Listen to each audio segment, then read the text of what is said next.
So Pierre Beaumont here is going to be playing the Germans, and Major Cooper is going to be playing the Japanese. So just bear with me. I'm just going to quickly go and update that for you guys right now before we jump into it.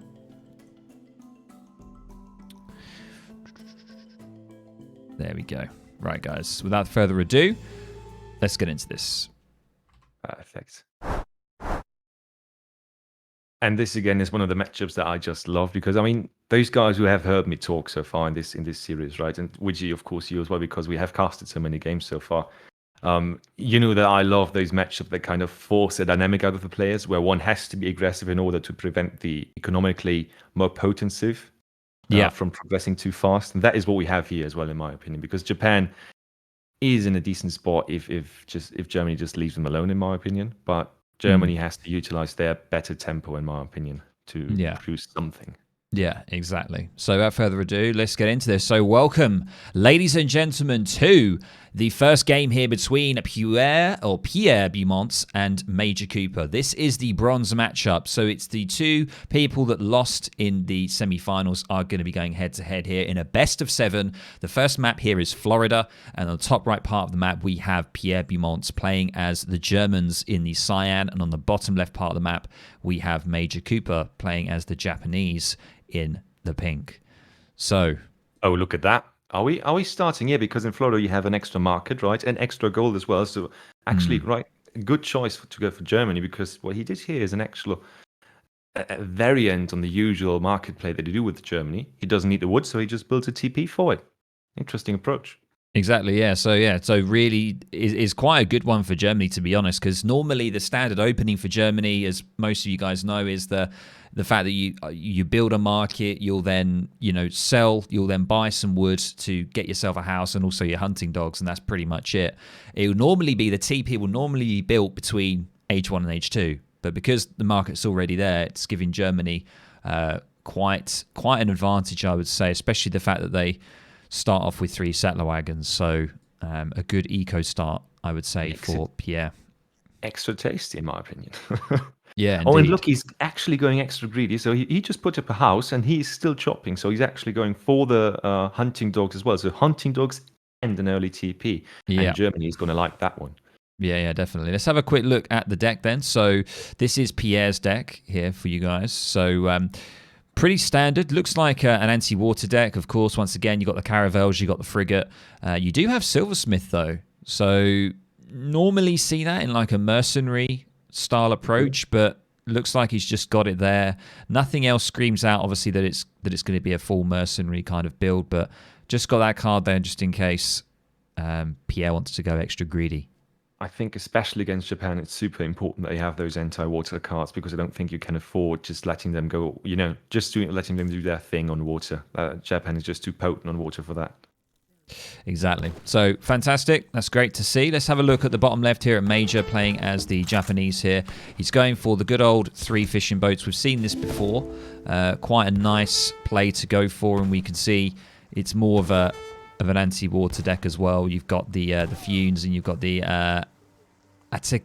Atakibunu. But I don't even know how you say that. I'm not even going to try. That's it. I've left it. I'm not saying it one more time.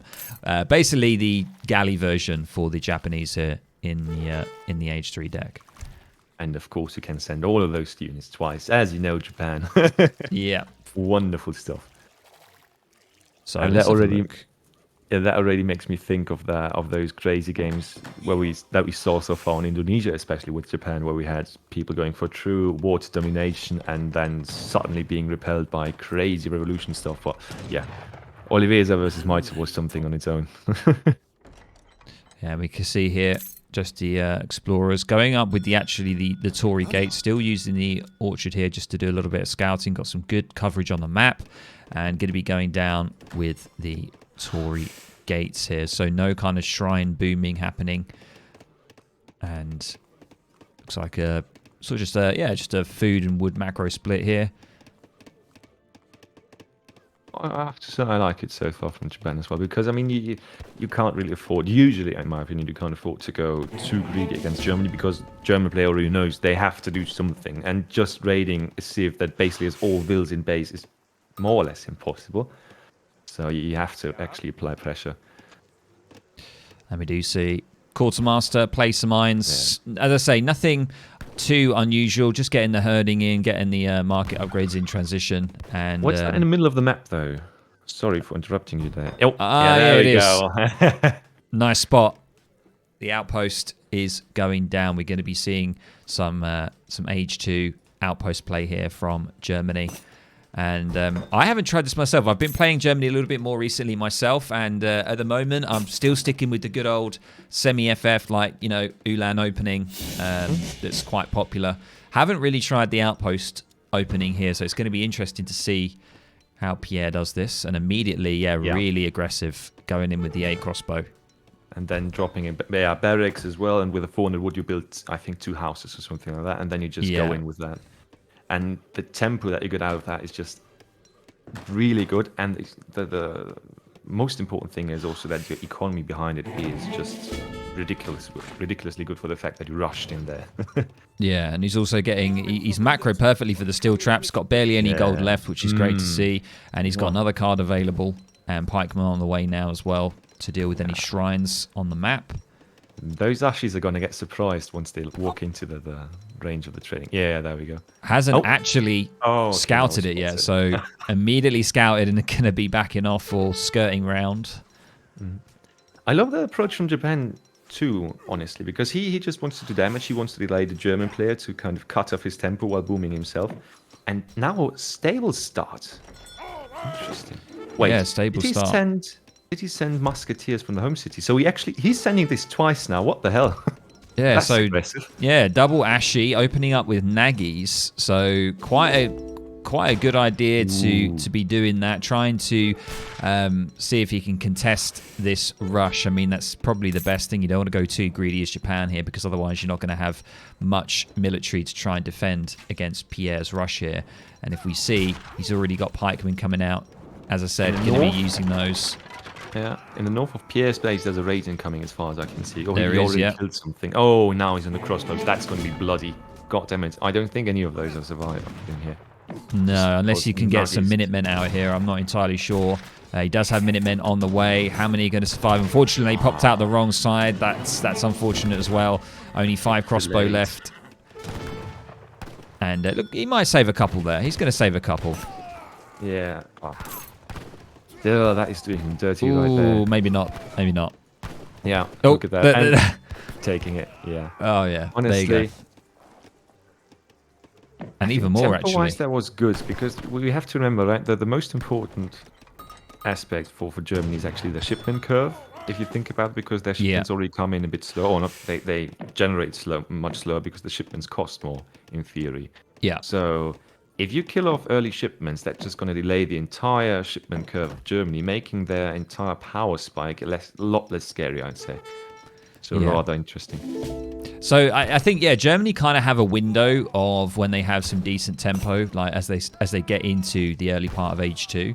As I say, as you mentioned, it's going to become more of a struggle as it goes on. You're going to need more XP to get further cards in, and Germany inherently take a lot longer to get those cards in. So Pierre's got to try and see if he can do as much damage as he possibly can earlier in the first half of Age 2, I would say, because he doesn't want to take his foot off the pedal. He wants to keep with the pressure constantly here. Absolutely agree. But look at that, a second Rex going up. I haven't seen that in a long time. 2 Rex on the tower rush, actually, because usually at least you want to go for some cav. Yeah. Apparently he just wants to double down on infantry. I don't know. I think it might be a combination. He's probably, Pierre's obviously spotted that he's opened up with stables, so he's probably going to be anticipating, a lot of cavalry early on. So he's probably thought to himself, do I actually need the Ulans just yet? So, and also he's going to need pike to siege down the shrines. So, and the pike can be good against the Naggies. So I don't know. Maybe the double barracks is the ideal choice for him here. But that's going to be a difficult fight. Now with some reinforcements, those are going to help clean this up nicely, actually. Fantastic. That little lucky 2 Ulan pop that you get, with every shipment has come in clutch here. And now the crossbows being produced from both barracks actually going to allow Pierre to clean this up entirely. And suddenly there's an entire tempo swing here, because now he's got the pressure on Japan. Wow. Yeah, exactly. I like the Shinobi push out though, to try and deal with as much infantry. But those two Ulans alone, none of them have even been taken out there at all. The amount of power two Ulans can do against the 5 Shinobis there, and doing a great sort of catch there. True. And then just the perfect pop from the barracks, right? Yeah, now look at the score difference here. It's so substantial. Wow. Pierre now looking in a great position, going to be aging up. Fantastic. Yeah, the Dutch dude, 117, just jinxed it. I'm really sorry, man, but I think he just jinxed it for Japan here. He was just saying, I think Germany just takes this because he perfectly countered the opening strat from Germany. Japan takes this, right? And I would have agreed until we saw that fight. Man, that was well played here. How many shrines do we have? Only 60 shrine pop, and we've got 20 from the main. No, we don't have the main shrine, so... Yeah, let's have a look. Yeah, so we have 7 shrines up at the moment. Yeah, and only went with the Torii gates, so no kind of shrine boom going on. Military rickshaws popped out now as well, so potentially maybe looking at potentially Yumi here. I don't know. It's an interesting resource split here. A lot of resources starting to back up a little bit here for Major. Building shrines in base. Look at that, because he knows that those outside of the base are just not staying up. That's it. Yeah, there we go. Wow, that was a lot of tempo in the first game, to be honest. Yeah, that went from 0 to 100 real quick. Absolutely. Yeah, so I mean, the outpost opening. A lot of people still say that it's just not really worth it for Germany. It's not the best strategy.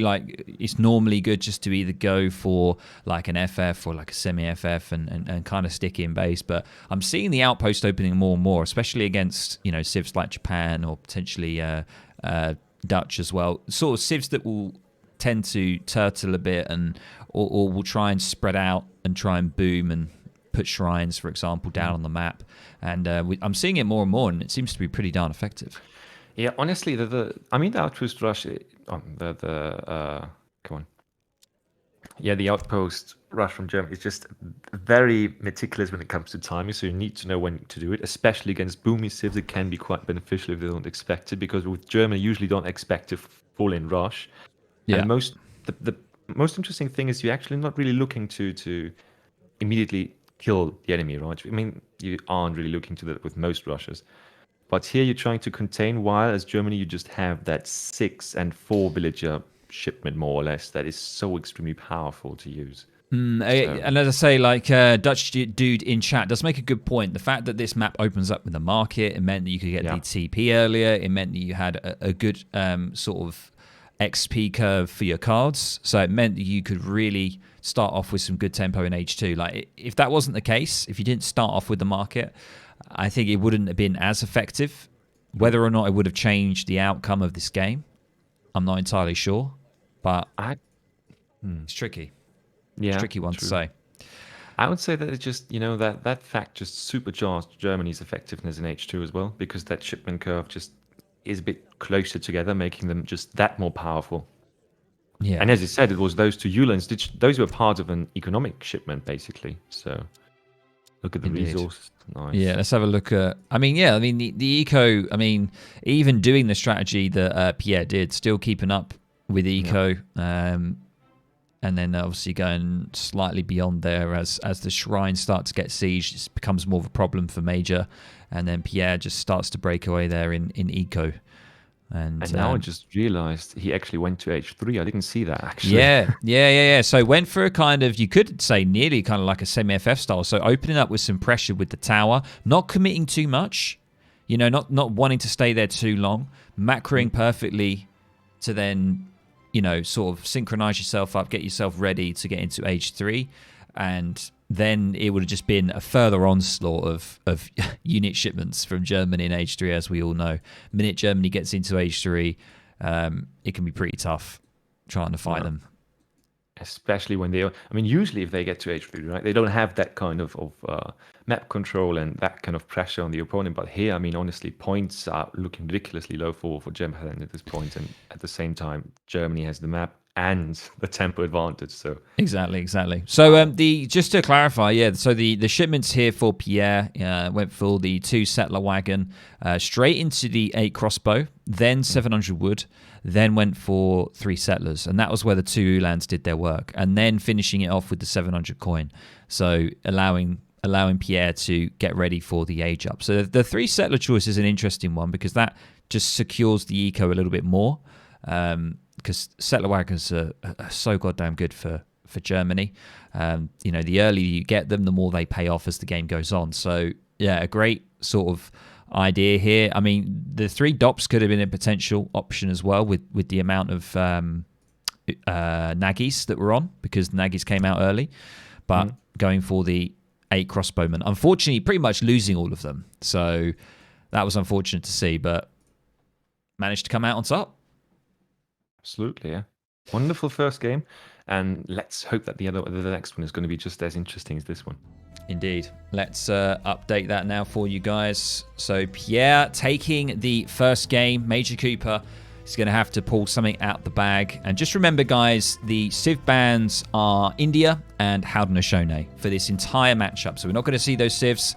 And without further ado, let's get to the front page here for you guys so you can have a look.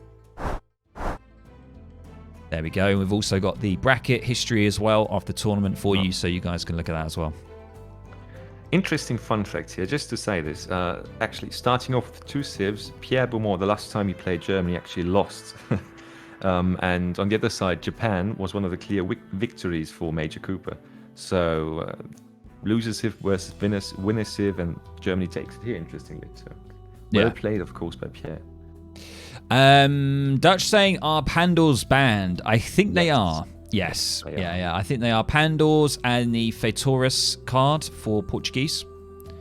I believe, I don't know if there's any more than those 2, but I'm pretty certain, that those 2 cards are banned from this tournament. So, yes, just for you guys, just so I know there's always people asking those questions. But the second map there you can see on the top left is going to be the Central Plains. Fantastic kind of vanilla map, you could say. It's kind of like the dry Arabia of Age of Empires 3, I think. Well said. The Central Plains, it's the dry Arabia. I love it. It's always good.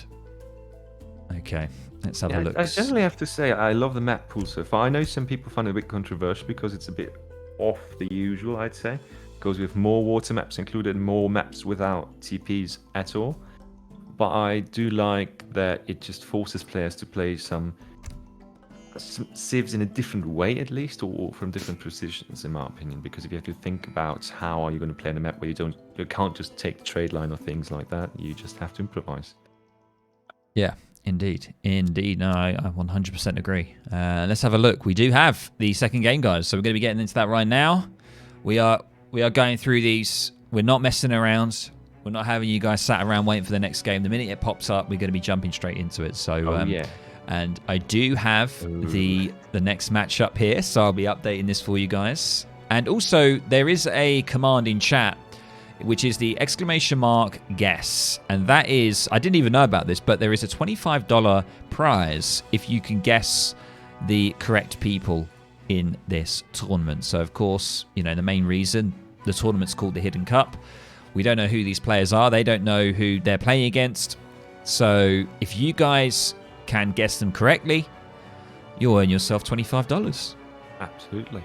And if you have no idea who are the players who qualified so far, it's actually just naming them in any order, right? JulianK, Alvaroes, Optimus, Ezad, kynesie, Ace, Ungurs, and last but not least, Yukietty. So those are our 8 players, and well, 2 of them we're going to see in a second. Exactly. So there we go. So Pierre and Major. That is the matchup, guys, in this second game. It is going to be Pierre playing Portuguese and Major playing the Germans. So we've got a switch round. Let's see how Major can do with the Germans. See if he is as successful as Pierre was in the first game. Let's do this.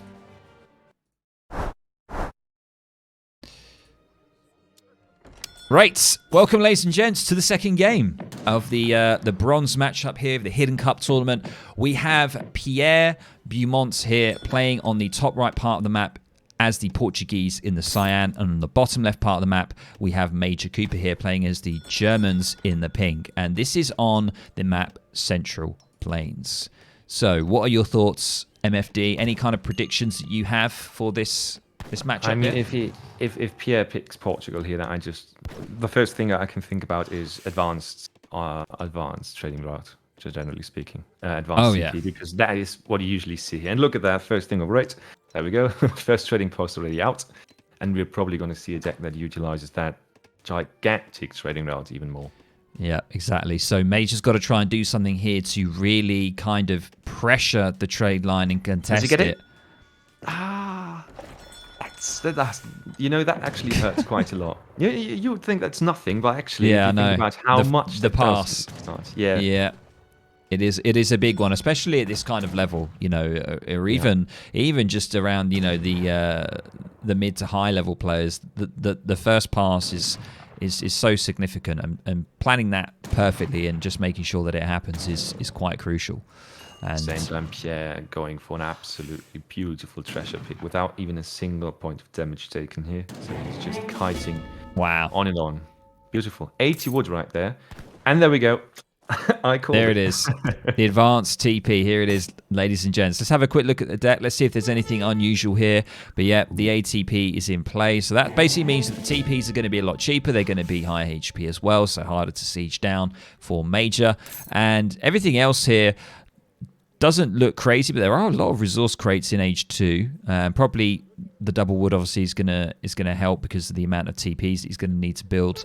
But overall, doesn't look too unusual. We do have the good old Dragoon card in Age 4 there. Against Germany, that's actually quite important because if you take it to Age 4 there, right, you have a disadvantage if you stay at 16 range usually, at 14 range with your skirms. Exactly. Let's have a look at Major here. So Major actually also has the Silversmith in. Okay, I'm seeing this more and more now. And we can see that everything else is pretty much standard. We've got the good old cavalry hit points and the combat upgrades, and then the vast array of units in Age 3 for Germany. Yeah, absolutely like it, because that is kind of where its temp advantage really lies, right? Age 3 usually. But I'm interested in seeing, does Pierre, by the way, does he have a second house? Yeah, so he went for a house in the end. Yeah. Okay, because I wasn't too sure if you're going to see a 10-10 or not. But it doesn't make too much sense here, I'd say. And he is... I don't think he's going to be able to take the entire trading route, to be honest, before the German player gets anything up. I think he's got to put a nice TC here. I've seen it before. Lots of Portuguese players like to put a TC right there in between the two TPs. Let's see where that TC is going to go when he ages up. It should be further into the map to secure the TP line. That would make the most sense. And Major Cooper here going up with the Quartermaster, of course. Yeah, majority of Vils on wood. Yeah, that second trading post is already going up, so business as usual, I'd say, especially for Portugal right here. And are we going to see a TP coming in for Major here? He's got quite a lot of wood stacked up there. Looks like he's going to be a little bit late. Late game went down. No, I just thought, is that going to be now a revenge tower rush probably? But no, we're not seeing anything like the likes of that. Wait, did he send advanced? No, he didn't. No, he didn't. Okay, he doesn't have it. Yeah, I was confused for a second. But it doesn't seem... Is there a... I don't know. I was thinking, is there going to be a Vil coming out to put an outpost down here as well from Germany? And we can be seeing that. But I don't see anything of the sort. We just see the TP going down. And... 100 wood just went somewhere. Where did that go? Let me have a look at the vision here. See if look, he's doing the trading. The native post, actually. Holy shit. That's 100 food, 100 woods built itself. Why ever? Let's not talk about that fact, but actually that's going to be interesting. Because the natives on this map can be quite powerful, especially because they have an upgrade technology that gives them 50% more attack. So, well, if you can go for that, do it. Exactly. We're seeing a church coming in as well as the TP. So that's going to give some extra XP trickle there. 0.7 is going to be coming in. And also actually going to be putting another TP down from Major. So really he's going to lose that. Oh, wow. Kermund. Kermund's going to do the dirty on... He's doing the dirty on Johan Crapfear. Kermund, the pet monitor, coming out on clutch. But I have to say, I remember that version of Kermit the Frog. Kermit. Specifically. Yeah. And we could see that he had a nice settler here, which was doing a bit of herding. So it's great that he had one so far out to quickly come and get that TP up. And wow, Pierre taking 120 wood. He's already taken the 80 wood treasure. Yeah, that's useful as hell. Holy. But let's take a look at those. He's actually going on. He's actually starting with a Rattan shield, so quite interesting. Can you just look at the technologies, please, for a second? Oh, yeah, that's a great one. The wood clearing is really nice. Yeah, ranged infantry. Oh, that's also good. No, well, wait, no, that doesn't do any. And that one as well, the Rattan shield, 50% all action damage increase, so you can really make them tanky if you want to actually play them even more into the game. It's a lot of wood, it's a lot of gold, but could be something potentially that Major could use further throughout the game. But you can have, I think, up to 4 of them on the entire map, so that's actually useful. Yeah, and there's a max of 16 Rattans you can have from that there. And we're seeing, yeah, there it is, the TC. That's exactly what I said between the two FTPs. And we got a Ford Rax as well. And Pierre, let's just have a quick look. Went for the ATP, went for the 700 wood, and then the coin, and now going for the food. So all out on resources here. Yeah, it looks like he's already trying to age, right? For example, but not yet upgrading the trade route, actually. Yeah. So for now, just sitting on an XP trickle. And now Major's going to just try and do a little bit of raiding. Really good with this unit. 6.25 movement speed. Absolutely just flying around the map and can do some great harassment. And we're seeing it both coming from both sides of the TC now. Major doing a great job just harassing, trying to be a nuisance. And yeah, you normally see Ulans, right? we got the Rattans doing it. Nice. It's fantastic. That's an alternative switch of the story, in my opinion. Yeah, no, just harassing. That's exactly what you said. He's just being annoying and just making sure that his enemy doesn't have a spare second to plan and do anything. There we see at least one villager going down for the 2 Ulans in the south. 12 Rattans on the field as well, and they're going to easily. And look, they're actually overwhelming those musketeers there. So rather dangerous units as well if masked properly. Although I think that was actually quite costly. If you think that's just five musketeers, then I think that he lost at least an equal number on Rattan shields. I don't think they're too cheap if you look at their cost. Yeah, I mean, they're 50 food and 60 wood. They don't actually have any kind of multipliers against any unit. They just do a base damage of 16. But obviously you can up that to 24 if you get that 50% boost upgrade if you wanted to. Another villager. Another villager is going to be going down. And let's have a quick look at Major's base. I just wanted to see. So he's going with the double racks with a pike play as well. Okay. I think he might be actually looking forward to... Yeah, well, he has to destroy the trade route, basically. So he's, of course, going for pikes. But the question is he going to go all in, Is he going to try and push not just the trade route, but as well the first TC? That might be interesting to see here. Potentially. I mean, the siege damage isn't really much from the Rattans, only offering 10. We don't see any kind of upgrades being taken on the native TP at the moment. So Major did a pretty good job score-wise, though. Keep him pretty high up there. And Pierre is nowhere near ready to age. Looks like he's going to be staying in age 2 for some time yet. He's got the trade route being upgraded, which is going to bring benefit to Major. Major's got 2 on the line there. In the north. Actually getting at least one of those guys, and then the raids are just not that scary anymore if you've only one Ulan left, and that's well played, I think, by Pierre at the point. But are we seeing a siege? No, it's just a TP. Sorry. That's all right. I was like, what's going on? What's going on? Yeah, I'm just on my toes here, really. But if you take a quick look at villager population, right, we have 28 villagers, so you have to count those extra villages that the settler boy counts as. So. Quite the score lead, or quite the equal lead for Germany right now, in my opinion. And we do have a nice mass. We've got Rattan, Pike, Crossbowmen coming in, and the native TP isn't really being challenged by Pierre at all here. However, I just say that, and we've got a collection of musks are going to be going towards it, trying to deal with that. I'm sure Major's going to challenge that, but there's a real big force here. Oh, Major, that could be costly if he runs through there. And he just goes right for the dive. That hits hard. It's not good to see, of course. And you got to remember, Rattan's so good because they're so fast. They can really snare anything and try and hold it down. Slower though than cavalry. They are a little bit. Yeah, 6.75, 6.25. Yeah, and look at that. He's actually going all in. He's just going to go for the goddamn TC and going to make sure it's not staying up. And then Port is in a really difficult spot because if they don't have that kind of defensive position, whew, this is going to be hard to hold. Yeah, here. 25 crossbowmen, 16 pike. You've nearly got max Rattan shields on there as well. And another card available now to Major, looking pretty good. Fascinating. Apparently, this must be around where all players are just very well versed with Germany in H2. It seems like.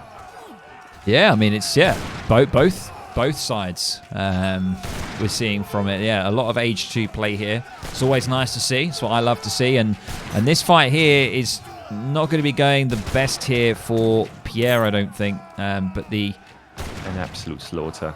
The pike's actually in cover mode as well, so really taking advantage of that unit up there. I love it. Do see some cav coming in now. How much pike is on the field? 11 pikes. That should be still fine. There's only 4 hussars. Yeah. And crossbowmen in mass do pretty good against. They can really start to one-shot hussars and stuff when you really mass them as well. True. And of course the reinforcements are strong, and now even the Doppelzöldners. Yeah, 3 Dops are going to be a great shout as well. More pike on the way, more Rattans on the way. And you can see there, look, the power of the crossbows just doing a great number here on the hussars. And yep, the TC does go down. A couple of Ils in there as well. They're going to get deleted. Look at the score as well. So that's almost, yeah. There we go. Whoa! Why? The showcase here. This is good. I mean, that was pure domination right there. And you know what I like about this? Yep. The fact that Pierre won the first one. Yeah. In similar style. And what I mean by this is that it's actually quite balanced. Just they both know what to do with Germany against Boomy Civs. Yeah. I don't know. I felt. I know this was a longer game, so it was. Well, I don't know. Maybe slightly longer than the previous one. I just wanted to say a longer game, but yeah. I think Major. I think Major played Germany better there. Although I know it's kind of hard to say. Pierre did a slightly different strategy. Both of them playing in H2. I think Major sort of felt like, you know what, I'll show you how to play Germany kind of thing. Like, I play Germany more than you. I got that kind of feeling. Going for the unusual, well, it's not unusual, but going for the church and then the double TP, trying to take as much of the TP line. I would never have thought of that. I would have probably put an outpost down here potentially and try and challenge the line even more. But yeah, to put 2 TPs down and investing so much in wood early, and with the Rattans as well. I mean, that's a nice touch. I like that. I'll have to remember that one if I play Germany. The Rattans could be quite a fun thing to do. You know what I think the main thing here is? It basically what it does, it just broadens the variety of your wood and food compositions, right? So the wood composition is usually a bit basic for Germany. I mean, pike bow, of course, can do that. But if you have cav as well, that just makes it just that perfectly juicy package, right? Yeah, definitely. And I just felt like Pierre just didn't really know when the best time was to potentially age or when to do it. I felt like quite late getting the TP line upgraded, and then at that point the TC was under pressure, and I think there was just a running out of cards as well. True. I only had the one left here, and then it was going to be Eco Theory. And yeah, 33 Vils there for Pierre, but Major with 33. And remember, obviously, as we've said, the settler wagons basically count as 2 Vils. So how many is that? That's an extra 5, you could say, on top. That means actually Germany didn't just send through the usual ones, but I think even one more, sir? Or do they always have 10? Can you just check in his deck what cards he sent? Yeah, sure. So yeah, he sent all 7 of them. Yeah. That's what I thought. So pretty crazy. I'm not entirely sure of what the order there was. I believe it was around the 700 was one of the first shipments, I believe, because he needed the extra wood for houses and such. And then obviously going in with the settler wagons and then going in with the unit shipments there. So we just got a new guy coming in, right? The Dynamite asking if Major Cooper went X-Pike. Well, not straight into X-Pike. The idea was basically he started off with the natives, so with the Rattan shields, Cav kind of unit, also costing food and wood, and he just harassed the hell out of Pierre, and then switched into Pike Bow with Rattan shields inbound, so basically a 3-unit type composition here. Yeah. It's really, really nice to see. Fantastic. What an awesome game. And as I say, we've already got that swing. We were straight into 1-1, which is nice to see. You know, Major doing a great job there, showing how Germany's played, you know, and Pierre doing a great job with Germany in the previous game. So an interesting first 2 games already. And I will go ahead and have a quick look here. I'll show you very briefly just a few of the timelines. So all resources gathered here. You know, Major just, you know, with those settler wagon shipments going to just be overall, you know, Pierre doing a lot of the resource shipments early on, keeping in line with Major here, but then Major taking the resources gathered just slightly ahead as the game goes on. If we look at villages, it would be interesting villager population probably here. There you go, yeah. So with 43 against 34. Yeah, and also look at those small dips, everything there. So 1, 2, 3, always pinching one out of the mass. Really beautifully done here with the Rattan shields. I love the play, honestly. Fantastic to see. All right, guys, just going to be updating it very shortly, and we'll see that Pierre lost the second game here. Major taking the second game, so it is currently 1-1.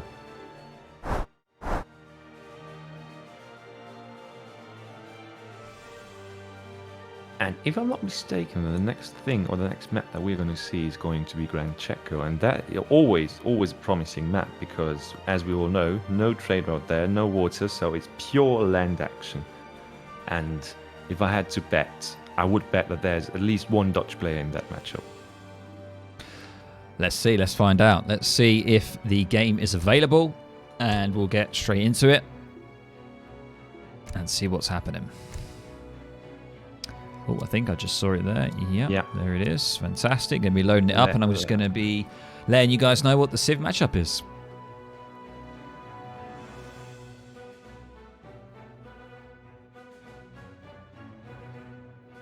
Ooh. God damn it. I jinxed it. So we are seeing Japanese again. However, we are going to be seeing a Civ that a lot of people find incredibly irritating, but I really love. But we're going to be seeing Pierre playing as the Japanese now. So once again, we're doing a switch. This is insane. We've got we're in the third game, and we've seen 2 Civs twice already, just in the space of 3 games.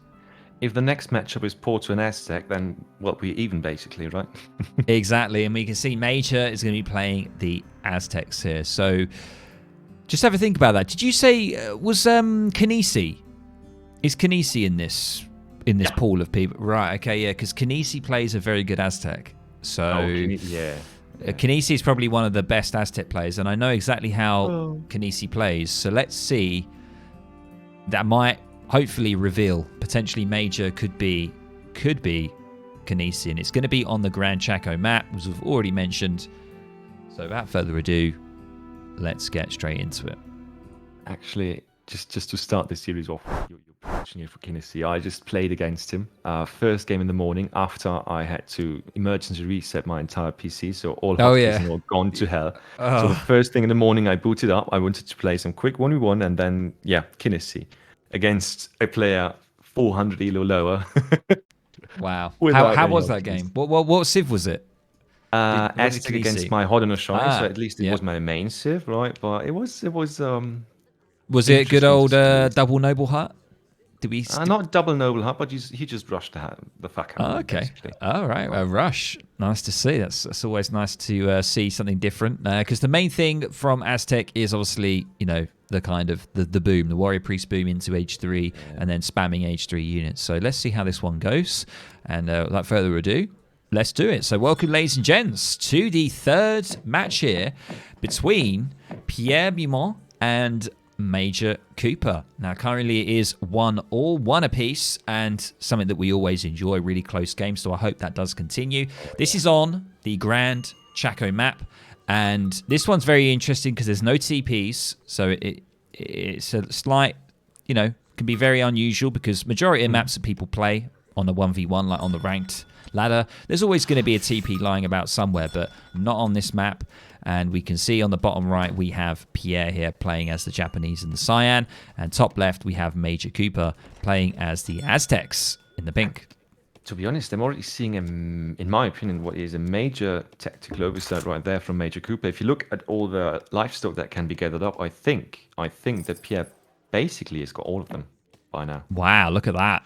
Knowledge of the map. You can see he's already beelined for it on both sides. And but it looks like he's actually, he's pretty much collected. I don't know how many llamas you normally have on a 1v1 map here, but there's 4. So he's got 2. He's got all of them. He's got all of them, and that's huge. If you think about Japan, that's basically, if he would go for the Chichogu Shrine, right? He could just flood the entire thing with livestock, or he goes for 2 shrines in base, because he doesn't have to care, right? Yeah, exactly. Really strong start. Yeah. I don't know what would be better here. I think maybe Pierre thinking potentially could get rushed. I mean, I don't know if Pierre has a good idea of who Major could potentially be.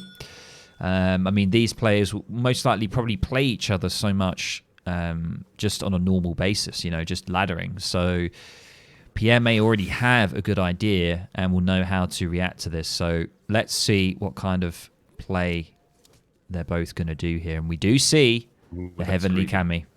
So that is boom time. That's what that means.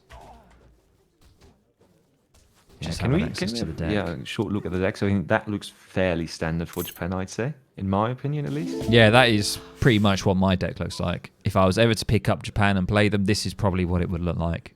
There's nothing unusual, different about this deck at all. But what I'd like to see is also, let's have a look at Major Cooper's deck here. Oh, Aizamk, yeah, that's a nice one. Yeah, we do have Furrier here as well, which is sometimes, I normally do see that sometimes in the deck. Especially if you want to play Age 2 a bit more with Aztec, that can be quite a nice card to go for. We do see, the kynesie, yeah, that's a nice one. And we see a shitload of units in H3. Holy cow.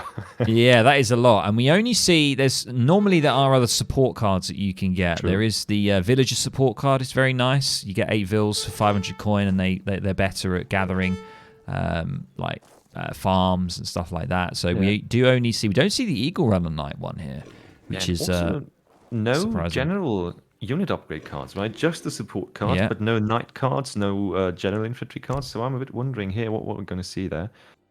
But to me, right, it has that smell of Warrior Priest movement to an ungodly amount of unit shipments. Yeah, and we don't see Aztec mining in Age 3. That's something quite prevalent. You'll see if someone's going to play Age 3 quite a bit, they're going to want to get the Aztec mining. That's quite a nice card to go for, and we don't actually see that in Major's deck. So, yeah, I don't know. Might be more leaning towards more of an Age 2 play, especially against Japan. You want to pressure their shrines. You want to get spears out. You want to start sieging. And immediately, Pierre is like, yep, I agree with you. Yeah. Something's going down, so I'm just going to be putting a wall down right now. And if he's playing this smart, then he can actually, if Aztec is trying to rush him, right, he can defend it if he combines a few things here. Especially the export that you're going to get from that age up is going to be hella important if you want to get some extra units out that starts to defend yourself from a push. And there we go. Kynesie is probably through here. No, wait. The kynesie is the fast stage, and he obviously went for the kynesie early, so that it enabled him to get the fast age up for Age 2. So he's gone for the War Hut, which is normally a slow age up, but he's used the kynesie to basically speed it up, so he can get his War Hut out as quickly as possible. Ooh, look at that. Already getting 3 Warrior Priests behind that, so And I think he's going to go 5 Warrior Priest. This is quite a well-known kind of build that Brown Sound does as well. That's another Aztec player. Will go a nice 5 Warrior Priest. So down the middle, won't go for the full 10. We'll stick with a 5, and we'll play in Age 2. And look, what do we see? Yeah, Spearman. That's also super potent, especially if you look at his kind of deck, right? Because, I know Brown Sound, I've talked to him about that age up a lot, because it's just, we did a video on that kind of start for Aztec as well. And it combines the power of those Warrior Priests, the XP dance, and the power of this early rush that just Aztec is able to do here. Yeah, and you can see 5 Warrior Priests are on. I don't imagine that's going to be any more than that. And looks like the macro is just going to be on some Spearmen right now. And actually going for 4 Vils first after the 3 Warrior Priests. So, interesting to see. A I don't know. Sometimes I like to go for the slinger, so I have a nice slinger spear. But looks like he just wants to double down on the eco just for now, and then start thinking about units.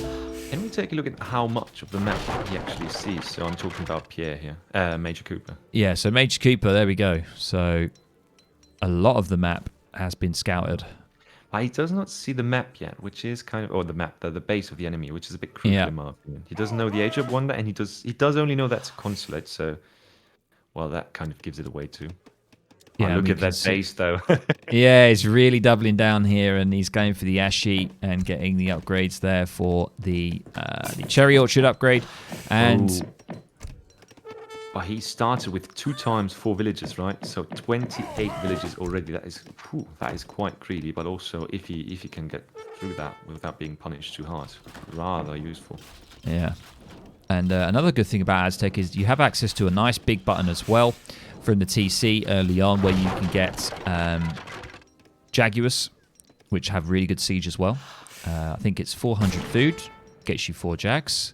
It's quite nice, especially when you immediately age up. I don't think we see those on the map, so obviously hasn't gone for the big button just yet. But now we're going for the units, and it's Coyote time. Yeah, and look at that, almost immediately spamming those guys out, and they're just also a super useful unit in the Aztec roster, right? Because they just have such a perfect pathing in comparison to Haas, for example. Yeah, they can really weave in between units to get to Falx. Very, very nice. Very similar to, like the Shuttle Warriors from the Ethiopians and the Chimmy Runners from Inca. Same style unit, shock infantry, very small, and they've got great pathing compared to Cav. Yeah, Shuttle Warriors. Yeah.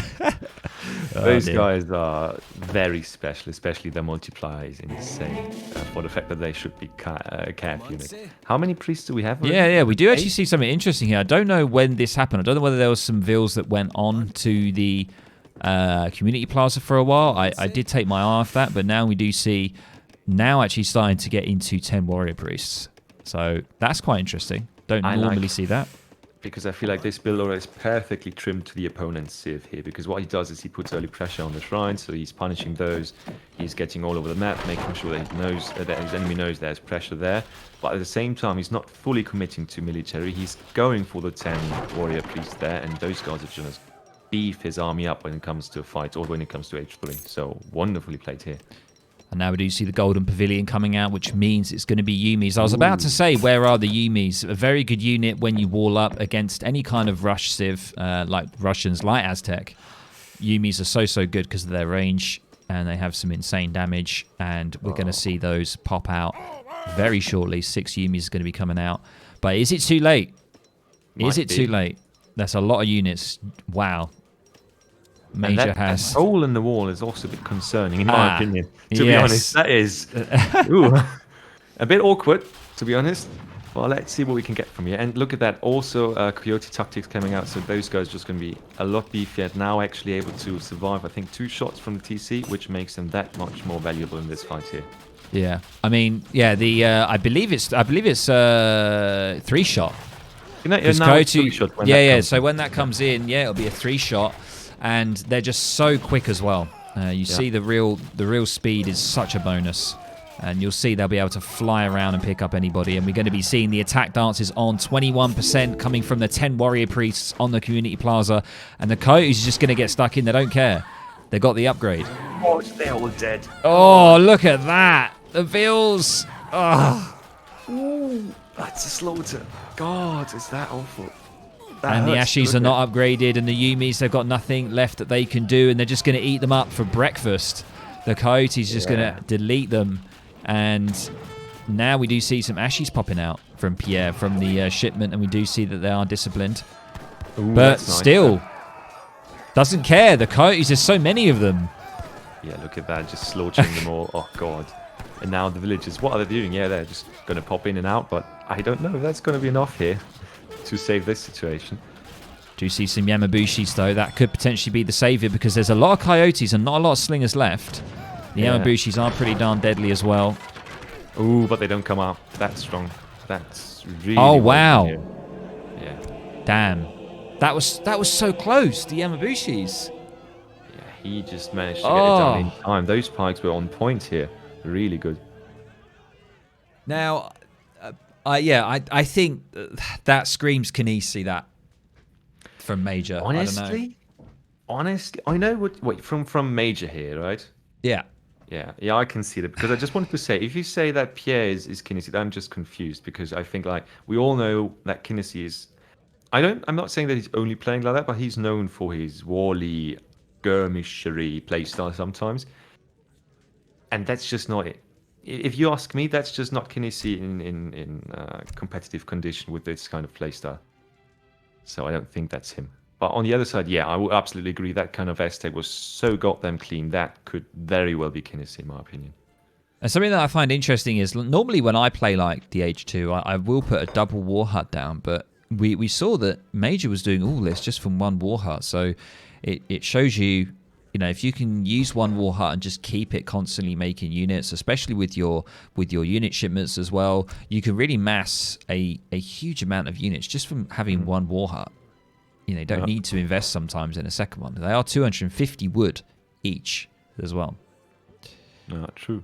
Interestingly, I'm just looking at the Civ picks so far. So last time, actually, we didn't see, for the fact that he played them so well right now, Major Cooper didn't play any Aztec in the last round. So he lost without ever using them. And it looks weird if we see how well he plays them actually here. Yeah, it does. So I don't know. It's it's interesting he didn't play them at all. Because Aztec is one of the quite a favorite Civ for kynesie. So for him to, if he was on the back foot in the semi-finals, you would have thought that he would at some point would have picked him, right? But didn't. But it actually was. It was a best of 7, right? And he won. Yeah. He lost in the last game, I think, if I'm not reading this wrong here. Yeah. He lost 3-4. So no Aztec in there. So really no weird. Aztec. Interesting. I don't know. Maybe it's not kynesie. I don't know. I'd love to know who it is, because I don't know many people. Everybody. Yeah. I don't know many people out of the 8 that you've mentioned that do play Aztec. The only one I would say is kynesie out of that 8. I would have to pull up the stats that I put together last time. The problem is, as I said, I had to reset my PC, so I don't know if I still have those, but I can take a quick look. I'm just having a quick look at the eco here. Pierre doing actually a pretty good job, managing to secure all of the llamas, which is really nice, and then going for the Toshogu shrine, being able to utilize that instantly and having them nicely in base, being pretty defensive. Went very greedy with the double Vil opening, so 8 Vils very quick, so 28 very early on, I remember. But Major Cooper just doing a great job with the pressure and opening up with spears as well, and we can see that military unit population. Look at that, maxing out at 46, just non-stop with the unit shipments after around 7 minutes. By the way, I just got the stats actually, and I'm just looking at kynesie, and what he said is quite true, I'd say. He actually was the player that had to work almost the hardest for his spot in the top 8, because he played 11 games. The only one who played more games to get into this position was actually JulianK with 12, and kynesie played Aztec 2 times and absolutely crushed it 2 times. Right, okay, so I don't know, some people are saying it could be Opti, but I don't know. People are saying it's Opti for what, 50 matchups now? I don't. Guys, decide, please. Yeah. All right. So let's have a look. I've just updated the front page for you guys. There we go. Fantastic. So it is currently 2-1 to Major Cooper here, and as I mentioned before, we've seen Germany and Japan now present in 2 out of the 3 games. So it's been switching backwards and forwards. Are we going to see Port or Aztec again in the 4th match? That's the ultimate question. I don't think we're going to see Aztec again. Going to be honest, I don't think Pierre's gonna go Aztec. I just got a feeling. I mean, I could be wrong, but I just don't. I'm see sorry. that. Since I went for the stats, I actually got spoiled, so I know what the civs are. But you're not wrong there. I'm not wrong. Okay. That's saying something. By the way, Dutch Studio 117 is actually saying Opti versus Opti is finals, guys. Obviously, yeah, I absolutely agree with that prediction. So Opti is just playing both bots, one with his main account and one with his one of 15 goddamn Smurf accounts right there. Right, okay. I can't see the game just yet, so I think it's probably a good time here just to have a little bit of a break because we're 3 games in. So we're just going to have a quick 3 or 4 minute break. I'm going to go quickly grab a drink. I think it's probably because otherwise we're not going to be able to get a break here, and it could be going to many games already. So I'm going to make the executive decision. A 3 or 4 minute break, guys. Sit tight, and we'll be with you with the 4th game. And I believe, what's the map on the 4th? The 4th map here. What is it? Let's have a quick look. Damn it, we just missed it. Yeah, we just missed it. It's Indonesia. It's our favorite. God, yes, but it is, isn't it? For this scenario here, in my opinion, it absolutely is Indonesia. In my opinion, that must be the best map so far because we saw the craziest plays of all. Yeah. So could we be seeing Major maybe picking ports? Could be a potential. Could be deciding, yeah, I'm going to go ports now. You went ports in the 2nd game. I'm going to pick it now on Indonesia. But who knows? It's a wild map, and it's a map that you need to have a lot of knowledge of to be able to really get the most from it, I think. It's such an interesting map. If you guys don't know what it is, you'll see it on the top left. It's going to be coming round. Oh, yeah. Me and MFD will be with you in the next 3 or 4 minutes. So sit tight, guys.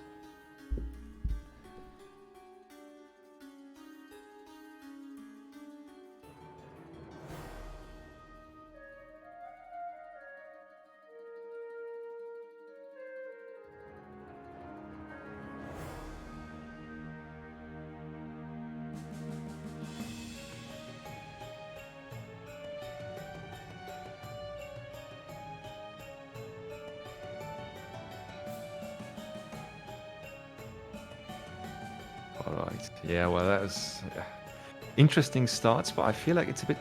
When somebody wins, it's a bit too one-sided in my opinion so far.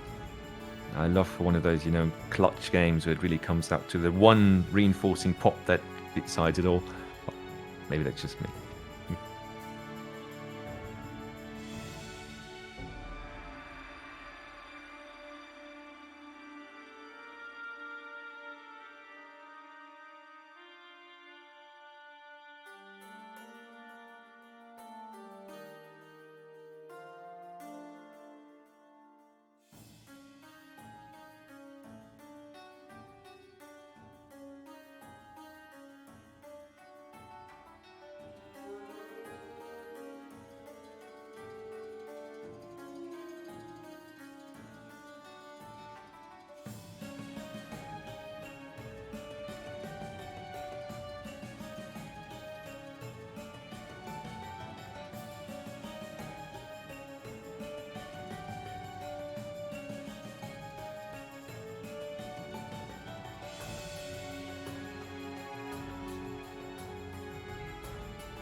Welcome back, guys. MFD, you here?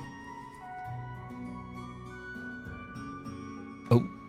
I am. Oh, there he is. There he is. How you doing? Sorry. Just got me some sweets so you know how I feel this entire thing. That's it. Exactly. So, someone's asking what the bans were. Were the bans China and China? No, China was not actually banned. So we may see China. No, it's been India and Haudenosaunee, which is an interesting one. Haudenosaunee being picked there. Yeah, I was potentially expecting China. Very strong civ at the moment. India as well. So unfortunately, that one's been banned. But no, there's a chance we could be seeing some China action potentially. So let's have a quick look and see if yes, I do see it. Perfect. Let's get into I have it. to say, yeah, I mean, this is Jesus already saying it. Usually there's always a Brit ban, and usually there is. I mean, Brit has been banned, I think, 13 times now. Just speaking of the qualifiers, though, I don't know bans for the main event now. But still, I think Haudenosaunee is a rather good pick, actually, to ban them here, because there's just so many maps with water and TPs where they can just really take all the advantages they need in order to even further boost their viability. And the interesting thing is that I just mentioned China, and look at that. Pierre is going to be playing China, and Major is going to be playing the Ottomans. So two very strong civs right now, especially with Ottomans after their recent change and overall sort of overhaul that they had. Makes them quite a strong civ indeed. So going to be very interested to see how this one goes, especially on Indonesia. I think China can do pretty well here. We did see, I think we saw China being played on Indonesia when we last casted. I don't know whether it was Pierre actually. Was it Pierre? I don't know who it was. Yeah, I think it was. Yeah, it must have been. Yeah. Pierre went for a very Opti style, someone said. Went for the full mining of gold rather than getting a gold shipment to getting to age 3. And that's quite an Opti way of doing things. So that's why a lot of people at the time thought Pierre was Opti. But who knows? I can't wait for the reveal of who these players are at the end. It'll be very interesting. So, without further ado, let's get into this. I can't wait. Let's do it. And I'm actually interested because I think at least, the things that we are mostly speaking about here is that how creatively people utilize that extra building at the start. Because, of course, for any Asian civs, you're going to have that temple with the XP trickle. I don't even know what it was for the native civs. I think it's actually a community plaza. And for European civs, of course, it is a saloon. And now the saloon gives you 1.6 trickle of coin, which for many civs can be more or less beneficial. But we saw it being played by Yuki in the qualifiers, which was insanely good as the Dutch players. Not normally a water civ, but here, absolutely awesome. Because he just utilized that extra coin trickle to the fullest. Yeah, now something interesting we see. Ottoman going for the earliest dock I've ever seen. Holy cow, they use... So, very interesting to see how this one's going to go. What kind of deck we're going to be seeing from Major here. If we have a quick look at Pierre, we do see Pierre just going for a double village opening. Obviously, there's no proper TPs on this map, so I would expect a double village opening with China. Or potentially a dock opening as well, like we've just seen from Major, but we don't see that. So we do see that was a really quick card click. Wow. I wish I could click my cards as quick as that. That was like no time there between and then bam, straight into it. So we do see the northern refugees coming in. It's going to be quite good. 3 villagers are going to be coming from that. And we can see, just an anti-water deck, it seems. Yeah, I like it. Even in H4, so yeah, look at that. Committed that one. Yeah. Not going to make any mistakes here. We saw some pretty nasty cockroach play styles here on this map already. Indeed. Let's have a quick look over at Major Cooper here. Actually managed to get 2 fishing boats. Going to be a little bit slower on the age up, but it's not going to be too bad for Otto, because Otto do age up quite early anyway, just because of their vills don't cost food. It feels really weird, but I like the idea here. I like the approach. Did Beaumont just scout the dock, or did he not? Because I know that there was... Oh, yeah, good question. Let's have a quick look, actually. No. Ooh, that's powerful. Because he's close enough that he probably won't go up there again. So let's see. If he doesn't spot it, that might actually be quite the disadvantage for Beaumont, because there is an investment and it takes a lot of tempo away from Ottoman. But at the same time, 3 extra vills can be quite powerful. Is he going to spot that the fish are depleting? Oh, wow. I know that people do that. Yeah, he would see that bar, right? He's going to see what I'm seeing. Yeah, so he's got to have seen that. Surely. I don't know. Let's have a look at Major's deck.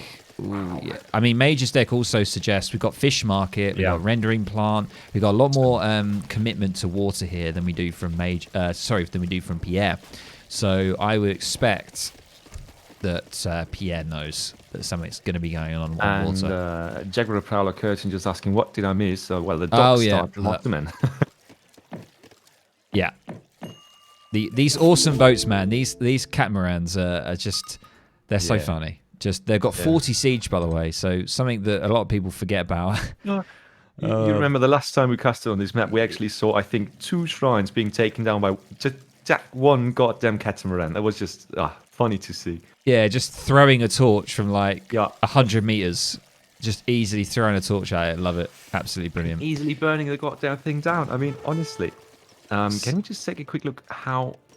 Did they get their livestock that's basically always on those extra islands in South? Yeah, let's have a look. No, there's the 2 water buffalo, but I think Pierre's obviously spotted that. Gonna need to get his explorer, I think, just to get them and then pull them on. I think that's what normally happens. We do have... What about on this side? Oh, they're gone from this side. So it looks like maybe Pierre's taken them? No, I don't know. Yes. There's 2 water buffalo here, so potentially Pierre grabbed his and maybe wants to grab these 2 from Major as well. So that's always something to bear in mind.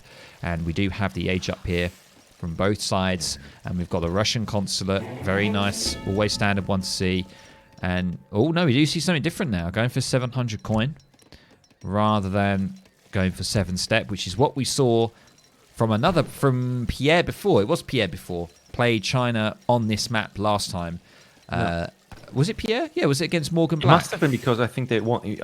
Yeah, right? he did win. Yeah. Of course he did, because that was the last game. So now we're getting. Oh, sorry. Now we're getting back into it.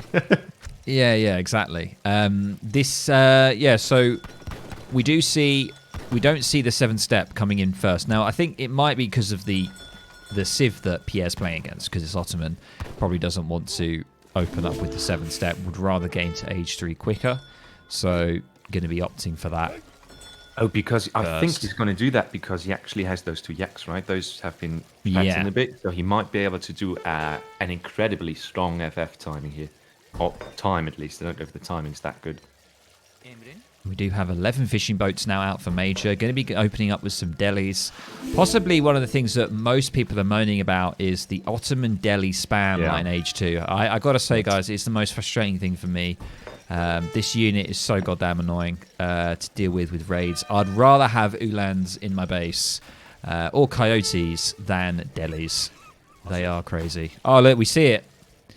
Oh, an absolute Chad. Wow. 20 HP, but he's going to be throwing that torch. And but he's not going to do it much longer, I think. Oh, no.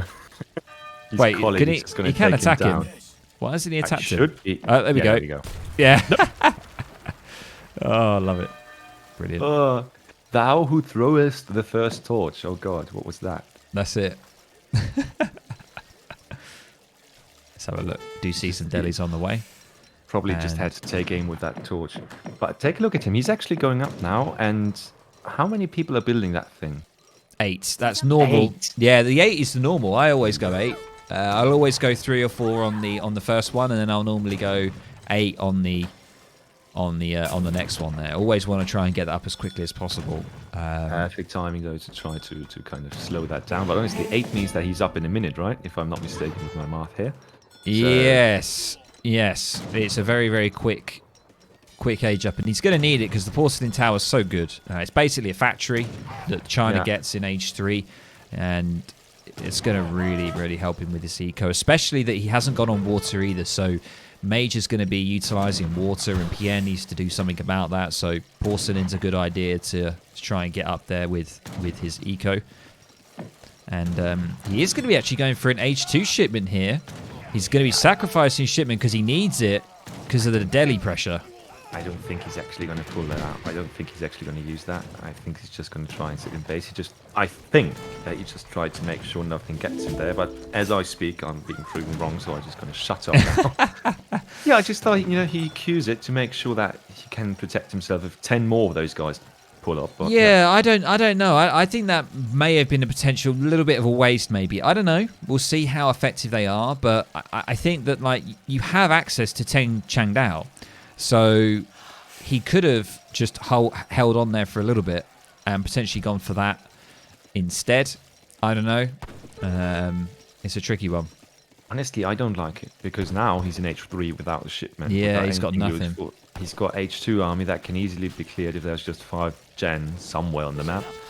And at the same time, we've got Ottoman on the way to H3 as well with a goddamn, 46 villagers. Oh god, this is going to be awful. I think Major has this, to be honest. I don't want to call it early, but look at that. That is calling it early. Wow, if ever I've heard it, that is an early call right there. Very confident. We'll see. But I mean, 3 docks, did have 3 docks, 2 docks, 22 fishing boats, aging up now to 3, and going to be getting in gill nets. Yeah, even more delis are going to be coming out, and the scout is going to be on the way. And the scout, remind me of the scout age. I'm not too hot with the European. Right, okay, got ya. In this case, for Delhi, which makes it even worse. Yeah, so I mean, the worst thing for China is honestly cav.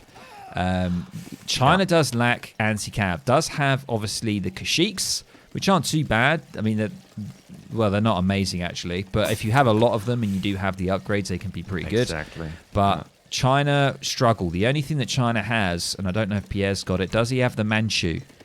He does not have the Manchu. Oh, that might be a cost mistake here. Especially if you're playing against Ottoman, I think you need something like that because... Especially the new Ottoman. Anybody? Yeah. Especially the new one with the delis. True, yeah. That unit just being so overpowered for its worth, or for the investment that it's worth, it's just... Let's be honest here, that is hopefully going to get changed for the next patch. We'll see. Fingers crossed. Fingers crossed, absolutely. 31 villagers though, so not too shabby from Cooper here, from Pierre himself. Yeah, and you just got to kind of probably add on another 10 for the porcelain, or maybe 8, 10 vills. So yeah, he's not doing too bad, and Mage has obviously got quite a bit more with the fishing boats. Please don't try to push that base now. Please don't do that. I mean, I think if the delis are upgraded with some Minutemen, they can all clean everything that's vet delis, 15 of them. They're going to be able to clean this up. Oh god. And he's coming after him. Is he going to get the snare? Is he going to commit to this? Of course. He can't run from this. Let's look at Major's vision here, because anything could pop out from the fog of war, but I don't think he's really too worried because it's the attack rate. That's what's so good, because Pike can't get their attacks in. Look at that. Yeah. They can't get their attack animations in quick enough because the delis. And now they're running for the cliff, but not even that is going to save them. They're just going to 300 their asses off the cliff. And they're just gonna want to suicide, but can't. They want to jump off. They know it's the end. But let's be honest. I see the point that delis are rather overpowered here. But if that had been Huss, I think we would have seen the same here, because you have to admit that was just so dumb attacking there with that kind of unit. I just don't think it was enough, especially with the vets as well. Ooh, but that could be nice. That could be an incredibly good catch, actually.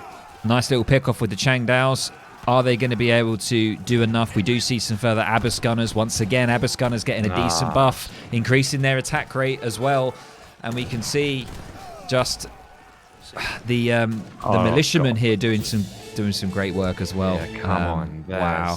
Insane. And especially think about the militiamen, because those guys, they got changed too. And what do they do now? Well, they are worse against artillery, but better against infantry. Makes sense. But let's keep it going. Otto is the new China.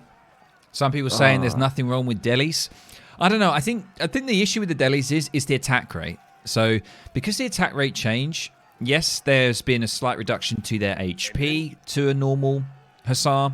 Also, their speed is a little bit faster than Hussar, but their attack rate is incredible.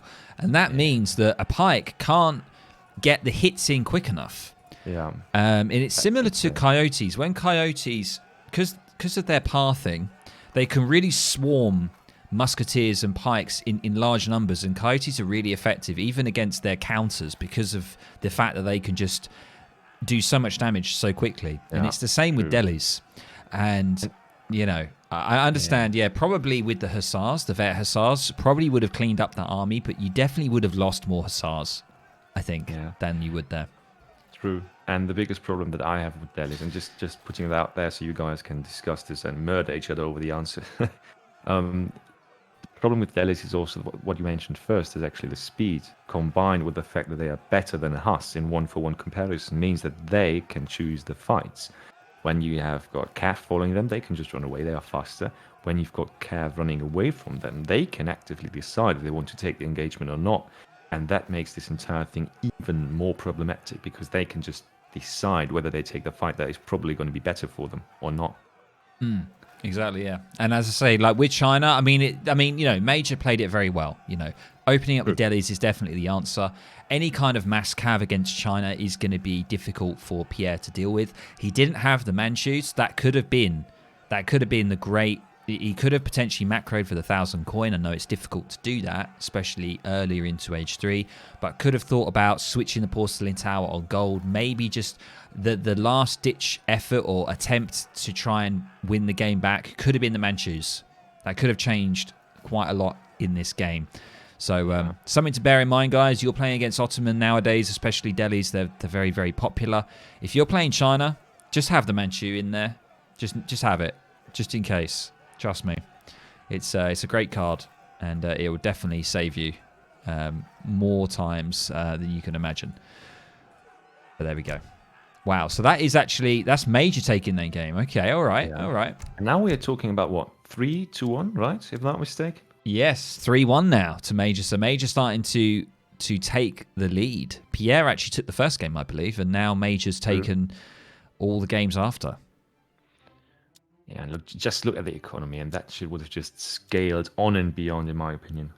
Yeah, you can see, even with going into the Porcelain Tower for China here, for Pierre, you can see that still it's just the mass of the fishing boats and the upgrading of those boats as well, with the gill nets and so on and so forth. Yeah, yeah, it's just going to be too much. We can see delis there, 23 delis being made.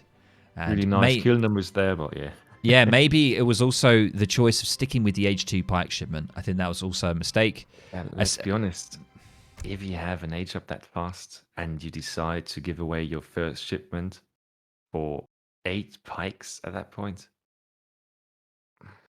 Yeah, I think definitely you could have gone into H3 having 2 cards available there rather than... Well, no, you would have had the 1 card, which you didn't use for the H2 pike. You could have used that to get the Changdao, and then you could have then got another shipment. You could have potentially switched to the Brit Consulate. You could have got Musketeers. You could have gone for the, the card, the blooming Intervention card, potentially. Many other options. And I think just Pierre just didn't play the best here. From the last China that we saw from Pierre, it was a different kind of, just played it a lot differently. And I think made a few more mistakes here than was made in the previous game that we casted. Will be really interesting, though, to know if Major actually actively tried to counter the China pick here, because if he knew, right, what was played here the last time that Pierre played on the map, maybe guessed it, maybe thought, I see what you're thinking there, yeah. So maybe thought, you know what, I know Pierre played China Indonesia, I'm gonna guess that he's probably gonna go China again. So maybe. Gucci in chat just asking for the decks, please, so we could just take a moment for the decks. Yeah, sure. Let's have it. Deck Otto, all right. Yeah. Oh, Deck Otto. Sorry. Yeah. 1 sec. Hang on. It doesn't switch if you switch. Oh, it's blooming annoying, isn't it? Hang on, Major. We're on Major. There we go. And then we can, if I do that, you can see all of them. Nice. There. So I'll leave that just for a few secs so you can see it. But pretty much, it's kind of Yeah, it's got a couple of anti-water cards in there, and then it's just got 2 upgrades. It's got the fish market and the rendering plant. Oh yeah, can we just look at the boats actually, the fishing boats, because I would like to know what kind of gather we're looking at here. Yes, let's have a look. Sorry, 0.97. Oh yeah, that's nice. That's basically hunting dogs and some plus. Yeah. So I mean, yeah, because the veals are getting 0.92 from their hunts, and the fishing boats are getting 0.97. So yeah, you could potentially say it's kind of like 20 veals on food on land. You could say 18 fishing boats. So yeah, it's pretty substantial. Yeah, absolutely. All right, let's just update that. And there we go, guys. 3-1 to Major Cooper so far.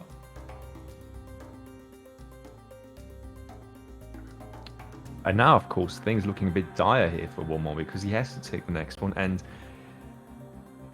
let's see what the matchup is here, actually. What's the map? It should be Kamchatka? No. What was it? Let's have a quick look here. It will be Pampas Sierra. Ooh, that's interesting. Yeah, one more of those maps without any TPs, without water. So a lot of stuff going on that map. Is that the one with all the llamas? Oh yeah, it is. It's the llama heavy map. So Yes.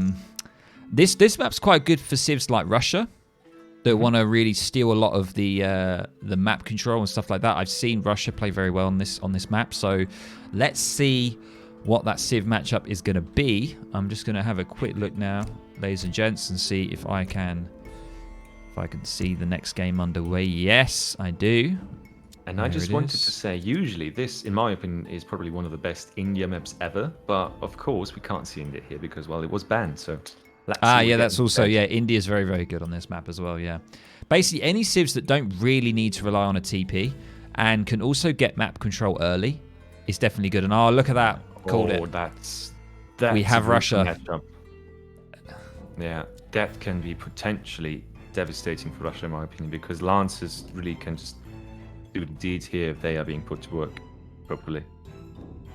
So, the matchup, ladies and gents, is Pierre is going to be playing Russia, and the Major here is going to be playing the Spanish. So, I think map-wise, I think it's good for Russia. Very, very nice map for Russia to play with. However, as you've mentioned, it can be problematic because of Lancers in Age 3 with Spain. So if Spain can get into Age 3 unscathed and can get some good tempo, Major's got it. Harrison already saying GG easy, well played, Major. Well, we'll see. We'll see. I've seen Russia beat Spain. I've seen it happen in high-level games. It can happen. You know what the problem here is, though? If you think about Spain here, where they I'd say they don't have an easy time taking the entire map in the first or in the second age. What they do have is they have an automatic win in Age 1 if they meet Explorers, because the dog is just going to do so much damage here against Russia especially, and it might prevent Pierre from getting any of those llamas, or at least the majority of them. That is also, yeah, a very good point as well. Always forget about the dogs, one of the most underrated units that people don't really speak about, and how insane they are throughout the game, really. Because they shadow tech. People curse all day long about those guys, but let's not get too much into it, to be honest. Yeah, let's get into the game so we can get into the 5th game here. I'm just looking at stats here. So we've got Major, of course, on Spain, and he definitely won. He won with Spain against. I can't tell you that. Sorry, they don't have the stats there. But his last Spain game, of course, was successful. And at the other side, we've got Pierre, who did win on this map, I think, with Russia. Oh, okay. Against Japan, so it's quite a different matchup in dynamics, I'd say. It is, and I'll be very interested to see how this one goes. I'm rooting for Pierre. I want this to continue. I don't want this to be a 4-1 situation, so I hope Pierre can pull it out the bag here. So, without further ado, let's get straight into it. So welcome, ladies and gentlemen, to the 5th game here between Pierre Beaumont and Major Cooper. And this is on the Pampas Sierra map. There's no TPs, only native TPs. And you have a lot of llamas to collect, a lot of food on the map. So map control is key here. So hopefully Russia can get a good sort of eco start, and also control as well of the map could be really good for Pierre. And we have him spawning on the south part of the map here. In the cyan, and on the north part of the map, we have Major Kuba playing as the Spanish in the pink. Yeah, and what is kind of confusing to me, Major actually not really going. Oh, yes, he has his dog on the west on the west side, right? Yeah, let's have a look at the vision there. Yeah, you can see. Yeah, Llama going back. But I don't think one dog is just enough to take this. And Pierre on the other side is very, very, very keen on going over there with his Explorer. So I think Pierre could actually. Oh, the 80 coin is going to be very, very good for an age up. Wow. Yeah, that means he doesn't need any coin at all. So that is. Whew, jeez. That's, of course, beautiful to see. 3 settlers on the way. Went for the the hunting dog start there, and getting 80 coin is going to be very, very nice. And how many llamas are we up to so far? We've got 2 llamas and so 3 llamas at the moment for Major. And 1 more in the north not yet claimed. So yeah, I think we should see more or less even numbers probably, right? How many are there? 1 is there already, and I think 2 more are coming in. Yeah, it's tricky to keep a track of all these llamas. We've got 4 for Pierre. So there's still that 1 there, I think, which I'm sure... Yeah. Okay, so 4 for 4. Even trade, which makes it... Not bad. Yeah, I'd say better for Spain, though, because Spain gets tempo while Pierre gets eco, and I think that tempo here beats eco in this case, probably. If that makes any sense. Yeah, no, it does. Yeah, you want to... Yeah, aging up fast to getting into age 3 for Spain is more beneficial than just having more resources for Russia. So, and in my opinion, again, that... I don't know. I don't think that Spain is a usual pick on this map, to be honest. It is an unusual one. I don't think I've rarely seen Spain on this map, to be honest. Because no trading post. I know that Spain doesn't have to go for a trading post in age 1, but usually age 2, right? You see something just to keep up that already wonderful shipment curve. But let's see what he makes of it. And what we're going to be seeing here, we're going to be we're nearly ready to see some settlers probably peeling off to put a blockhouse out further. We have a look at the... Ooh, 85 food for Major Cooper. Holy... He's just going all out with the treasures here. And he's just going to be so happy with that. Pierre on the age up here, quartermaster. Standard. And also how many standard vills? age up time for 14 villages, I'd say. Yep. Going to be pulling that one in there. And most likely pulling that. Yeah, that's a kind of annoying one there. I hate when that happens. When the herd actually splits over the cliff. That can be really annoying. Yeah, he's struggling there to... In my opinion, really, herding is an interesting part of the game in my experience. But let's be honest, I think they should just make the herds not wander off by themselves that far. Yeah, just like Legacy. Like I played Legacy recently. I say recently, a couple of months ago. I just decided to play like a couple of the games, just see how different it was. And yeah, you're right. The herds behave so much more in that game. Yeah, they just don't move. They don't just stray too far, and you can really keep them under control. What I feel like is that that they're mostly... It's just punishing, especially for new players, I'd say, because if you make them less aggressive in their movement behavior, then they just, it would be beneficial for people who actively herd, but at the same time, it wouldn't be punishing people for not herding at all. And that is, I think, what would be beneficial. But let's see what's going on there. A stable at the start, well, against Russia, what a surprise.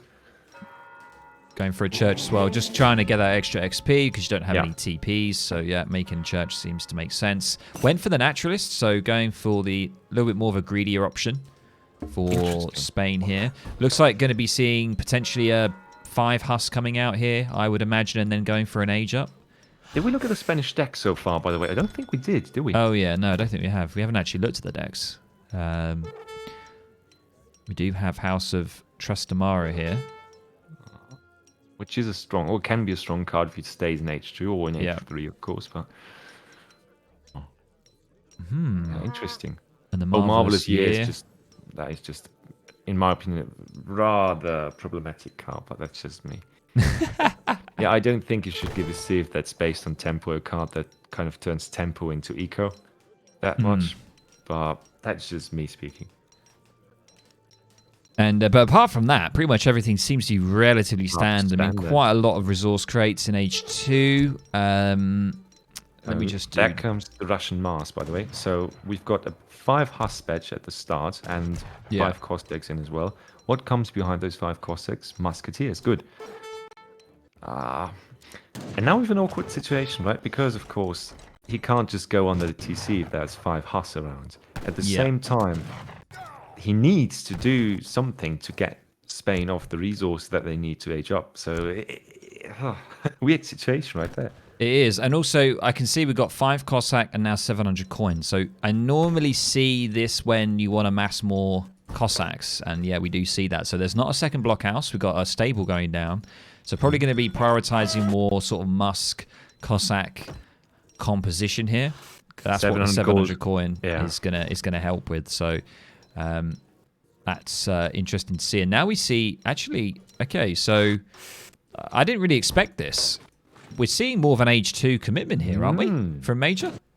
Yeah, absolutely. And actually, I like it. If he doesn't finish that batch, though, he might be effed. Oh, God, he's effed. Yeah, wow. And he's gone for a double racks, though. Is that like overkill? Double racks? So early? He doesn't have any cars to produce or to get some extra production up going, but it just looks weird. Maybe he's going for rods, though. Rod could be quite strong here, I think. He's going for a food crate, right? Okay. I'm completely confused. Yeah, hopefully. I'm very confused because I thought with the treasures he was securing, he was in a perfect position to go into age 3, you know, and play like a standard FF, but it's weird. I'm not seeing that. He's going to be grabbing a treasure on the left-hand side there. Still massing Huss, going for Huss Musk, pretty much the same as Pierre. But I don't know. It's sometimes quite scary trying to play Russia in H2. Russia will win overall, like the longer game, as long as Pierre doesn't shoot the villager. God damn it, boy! What there we go. Come on. Beautiful, easy. Okay, a little bit off the ball there. Yeah. Major, Major. He could have actually got 2 vills there instead of the 1. Even a lot more if he had paid attention, in my opinion. Oh, not Major. You mean Beaumont, right? Yeah. That's it. Yeah. He could have got another vill there, definitely. Score looking still a bit unbalanced, but I mean, it's okay in normal range for Russia, right? Because they underscore that heavily. But it's Russian things, isn't it? It's Russia's always expected to be below in score. That's just how they are. Somebody in the chat, Sir Young Walker, just saying why the quality of stream sucks. Are you talking about our stream or the stream of the World Championship? Because apparently a lot of people are watching that right now. All right. So.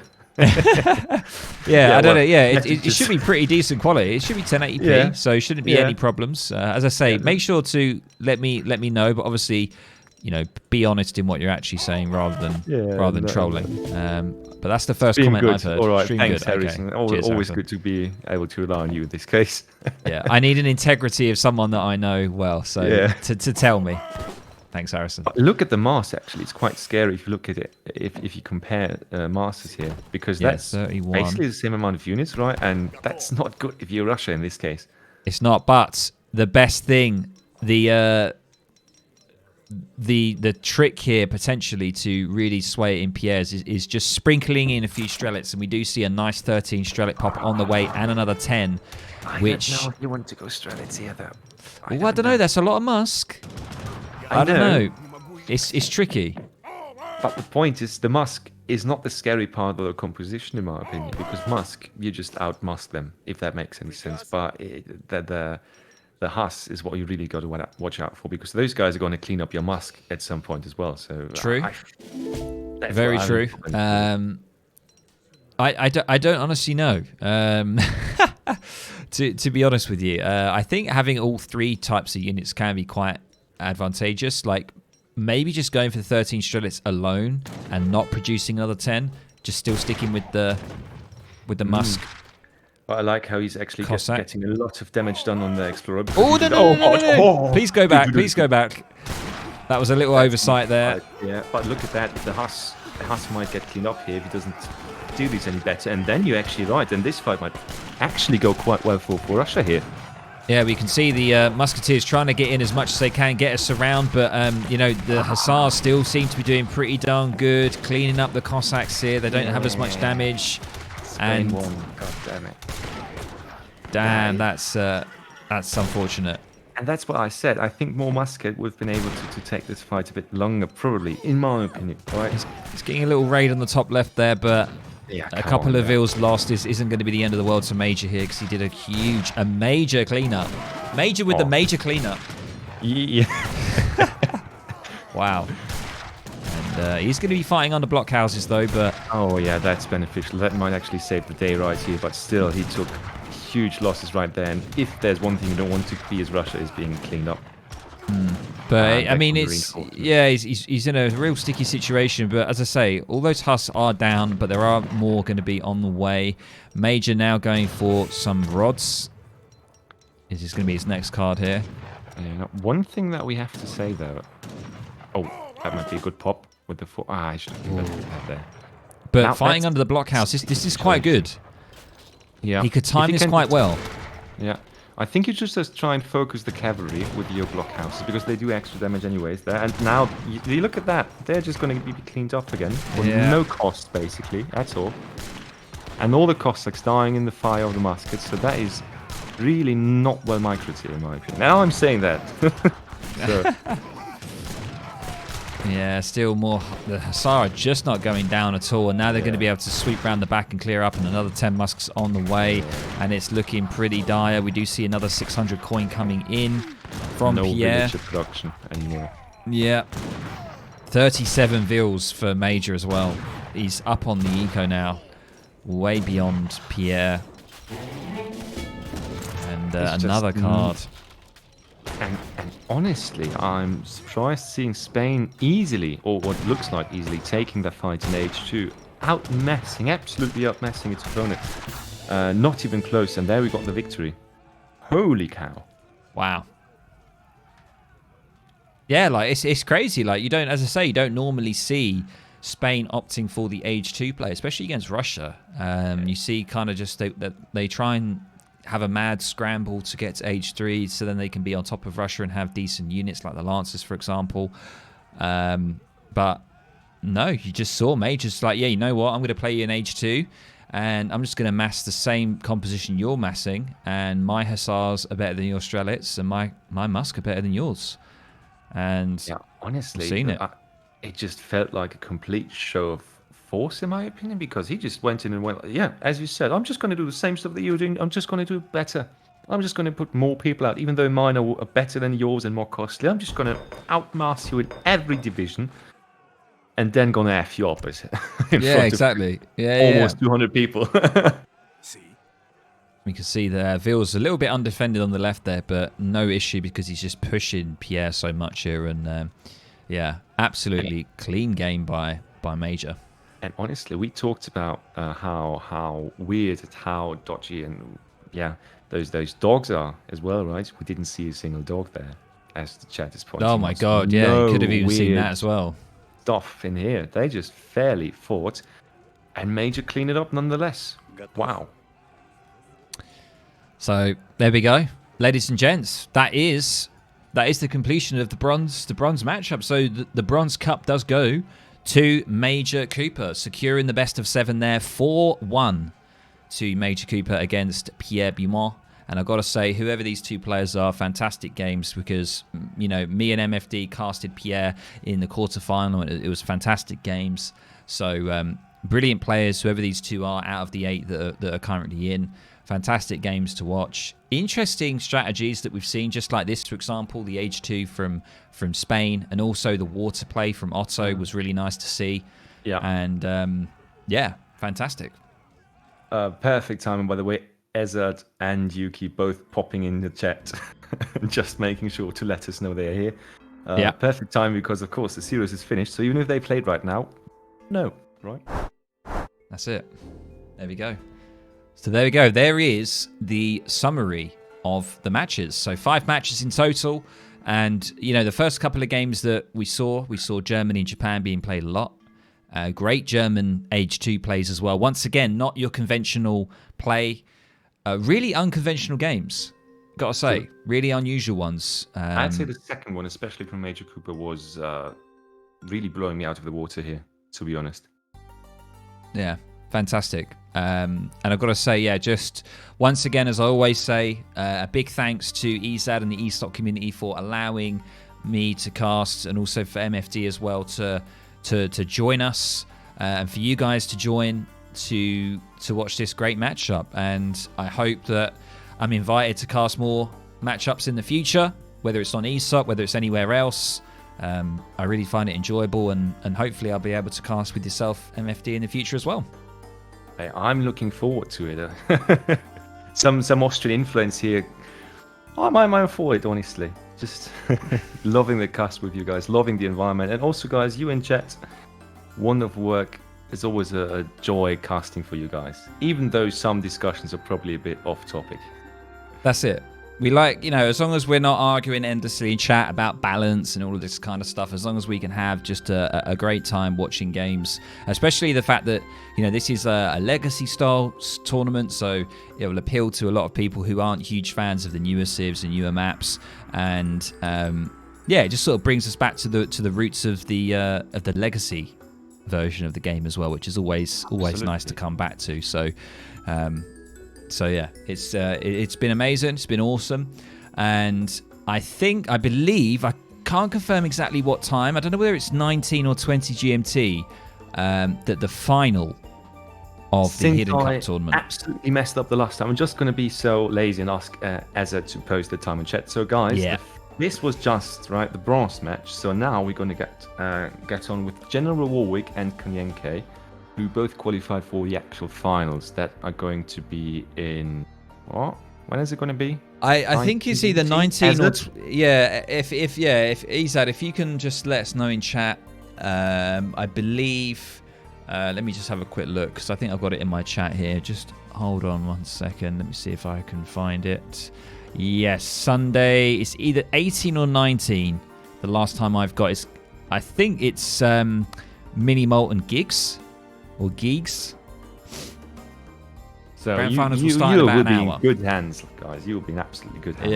Yeah. You'll definitely be with people that, I'm sure MFD can agree, higher level people with way more knowledge and understanding of the game than us. Not as good looking as the both of us. That we have exactly. Point, Come on, yeah, exactly. But since this is anyway mostly an audio experience. That's it. Unfortunately, you could go onto my YouTube and stare at my beautiful face if you guys wish, if you guys so wish. But yeah, hopefully you guys have been entertained.